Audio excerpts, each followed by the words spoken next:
Free UWORLD questions. Hi guys, this is RN Daily Dose, formerly as Inday RN, and here I am to give you some helpful tips to maximize your study for the exam.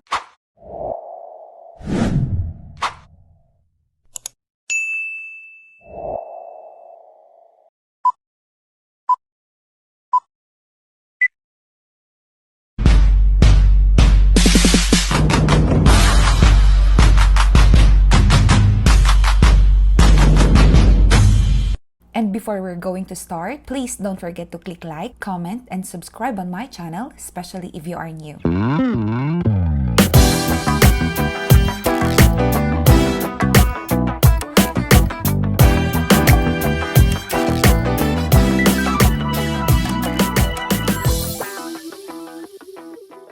Free UWORLD questions. Multiple clients present to the emergency department. Which client should the triage nurse prioritize for additional diagnostic testing and definitive treatment? 1. Client at 11 weeks gestation with productive yellow phlegm cough but no abdominal pain. 2. Client with Alzheimer's disease who developed restlessness and confusion today. 3. Client with deformed forearm who has normal circulation, movement, and sensation. Pain rated 8. 4. Client with epilepsy who had a seizure at work today but is now alert and oriented. Multiple clients present to the emergency department. Which client should the triage nurse prioritize for additional diagnostic testing and definitive treatment? Answers. 1. Client at 11 weeks gestation with productive yellow phlegm cough but no abdominal pain. 2. Client with Alzheimer's disease who developed restlessness and confusion today. Explanation. Mental status changes encompass a sudden onset of new behaviors such as restlessness and confusion. Clients with dementia are expected to be in an alert but disoriented state. However, restlessness and confusion are changes in mental status that deviate from the normal presentation in this client. Such changes are often the only symptoms of illness in an elderly client with dementia who also has conditions such as pneumonia or a urinary tract infection. Other considerations for a sudden change in mental status include hypoxia, hypoglycemia, and stroke. Option 1. The client at 11 weeks gestation is stable and shows no signs of labor. Pregnant clients and children are not automatic priorities. The client who is most ill should be treated first. Client with dementia in this case. Option 3. The client with a potential fracture and pain needs treatment. Protocol should be followed with analgesics, ice, elevation, and X-rays. However, this client should be treated after the client with dementia. Option 4. The client who had a seizure is currently stable. Medication noncompliance might be the cause. This client's drug levels will be checked, but this is not the priority. Educational objective. A sudden change in behavior or mental status is treated with the same priority regardless of the presence of dementia. Which client condition is concerning and requires further nursing assessment and intervention? Select all that apply.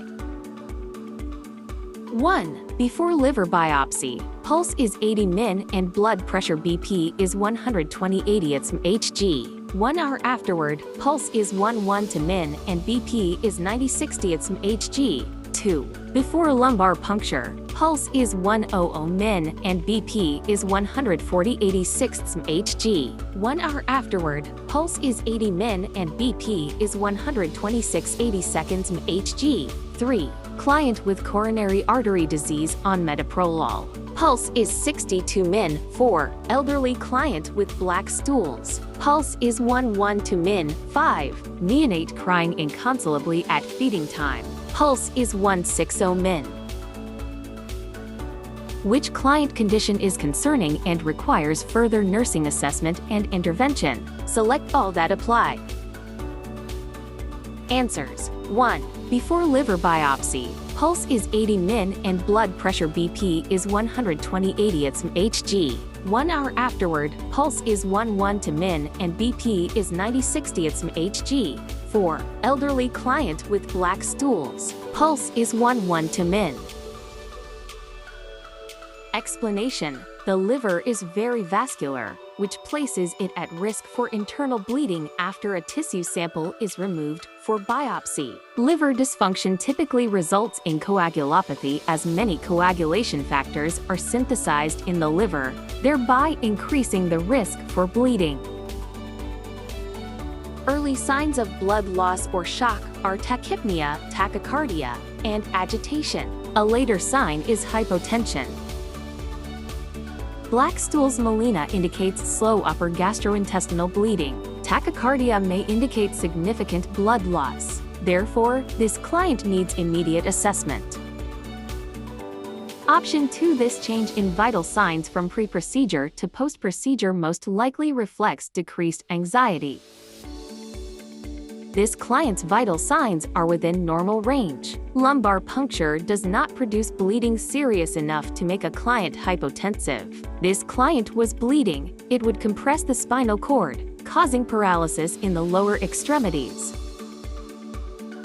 Option 3. This client has a pulse of 62 min normal 6100 min, which indicates a therapeutic effect of metoprolol. The nurse should monitor for bradycardia, which is a common and expected finding following administration of a beta-adrenergic blocker. Bradycardia would require nursing intervention only if the client became symptomatic egg, hypotension, dizziness, nausea. Option 5. A neonate's resting pulse is 110160 min. Crying or vigorous kicking can cause a temporary rise. Vital signs are concerning if they rise when a client is at rest. Educational objective. Vital sign changes that are early signs of concern for hypovolemic shock are tachypnea, tachycardia, and agitation. Hypotension is a late finding. Which of the following findings reflect concerning vital signs that require further nursing assessment and intervention? Select all that apply. 1. After albuterol administration, 5-year-old client reports tremor and has pulse 120 min. 2. After hydromorphone 1 mg intravenous push IP, BP decreases from 130/80ths Hg to 110/70ths Hg. 3. Client receiving blood transfusion. Pre-infusion, BP 120/80ths Hg and pulse 80 min. Now 90/70ths Hg and 100 min. 4. Fetal heart rate monitored during labor changes from 140 min to 100 min with decelerations. 5. Nurse preparing to administer prescribed nifedipine. Blood pressure is 90/60ths Hg.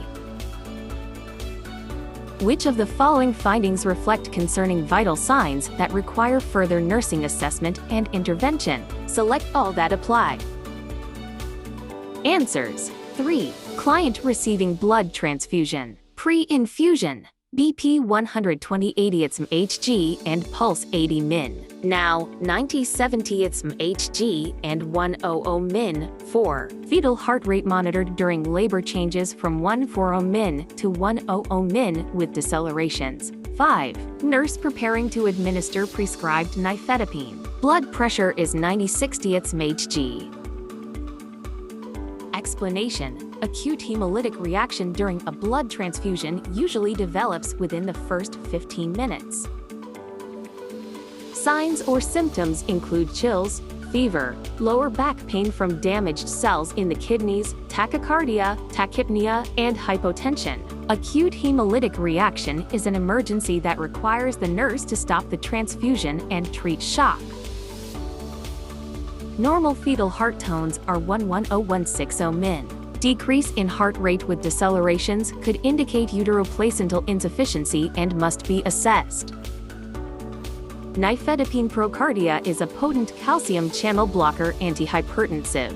It should not be administered when the client's BP is on the lower end of the acceptable range, as this may result in hypotension. Option 1, orthostatic hypotension is a bronchodilator with ambulation or positioning in the semi-Fowler's position. Clients are not ordinarily allowed to be ambulatory for 20 normal pulse rate in a 5-year-old can be 71 to a min and averages this one-time reading is not significant enough to require emergency intervention. Option 2, this is the upper normal dosing limit for initial IP administration of hydromorphone dilaudid, a potent narcotic. Hypotension and bradycardia are expected adverse effects. Orthostatic hypotension occurs most often with ambulation or positioning in the semi-Fowler's position. Clients are not ordinarily allowed to be ambulatory for 20-30 minutes after VP administration of narcotics. This one-time reading is not significant enough to require emergency intervention.